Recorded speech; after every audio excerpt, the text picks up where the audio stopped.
మహాభారత కాలం తర్వాత పాండవులు శివదర్శనానికి వచ్చి శివానుగ్రహం పొందుటకు వస్తున్నటువంటి తరుణంలో వారణాసి ఇత్యాది క్షేత్రాలన్నీ తిరిగిన తర్వాత అక్కడ దర్శనం ఇవ్వకపోగా హిమాలయాలకి వెళ్ళిపోయారు శివుడు.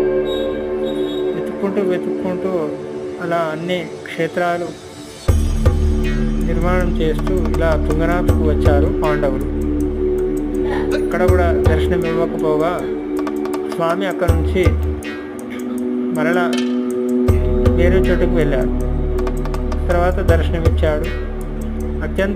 ప్రపంచంలోనే అత్యంత ఎత్తైన ప్రదేశంలో ఉండేటువంటి తుంగనాథ మహాక్షేత్రం శివుడికి నిలయం కాబట్టి దర్శించి తరించిన శుభాలు చేకూరుతాయి.